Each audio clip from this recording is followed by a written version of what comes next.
Engkau ya Allah Maha mendengar atas segala doa dan pinta. Sebanyak 74 desa di Kabupaten Oku akan menggelar pemilihan kepala desa serentak pada bulan Maret mendatang.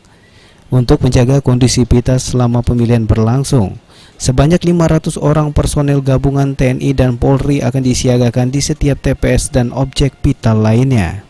Kepala Dinas PMD Oku Ahmad Firdaus mengungkapkan, jumlah personil TNI dan Polri tersebut juga akan dibantu oleh Satpol PP dan Linmas yang ada di desa. Sehingga ada lebih dari 700 personil pengamanan akan disiagakan selama pelaksanaan Pilkades serentak tahun 2020 Maret mendatang. Mudah-mudahan tidak terjadi hal-hal yang di luar yang tidak kita inginkan. Pengamanan kita sudah cukup, per TPS 2 orang untuk personel Polri, 1 orang ditambah 1 orang untuk personel TNI. Ditambah lagi dari Pol PP dan Linmas yang ada di desa. Kurang lebih jumlahnya pengamanan itu 500 orang, baik dari TNI dan Polri maupun dari TNI dan Polri aja.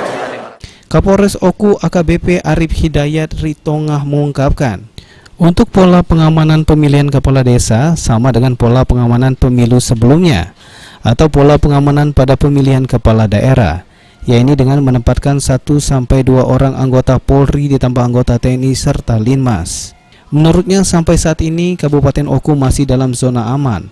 Namun pihaknya tetap antisipasi dengan menerapkan deteksi dini dan deteksi aksi.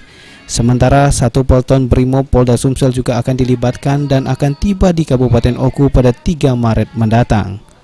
Polres itu kurang lebih sekitar 300-an, 350. Dan insya Allah juga dapat PKU dari Satpol Polda itu sekitar kurang lebih 50 orang. Yang dari Biro insya Allah tanggal 3 sudah berada di Oku.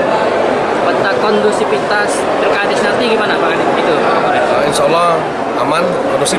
Itu kita harapkan seperti apa yang Pak Bupati. Sekarang kita deklarasi. Nah, semoga ini kan dia pesta demokrasi harus bergembira lah. Dan juga harus siap kalah dan siap menang. Kalau pola pengamanannya Pak, pola pengamanan untuk Pilkades ini? Sama seperti nanti kita terapkan pilkada. Dan saat ini alhamdulillah kita terapkan zona aman. Dari jajaran Kodim 0403 pada prinsipnya mendukung pemerintah daerah setempat dalam rangka pemilihan Pilkades. Kemudian kita juga membantu polisi khususnya di wilayah Kabupaten Oku. Kemudian personel-personel kita yang di jajaran koramil-koramil yang nantinya akan melaksanakan Pilkades sudah standby dan siap membantu mensukseskan pemilihan Pilkades. Ari Pranika, PAL TV.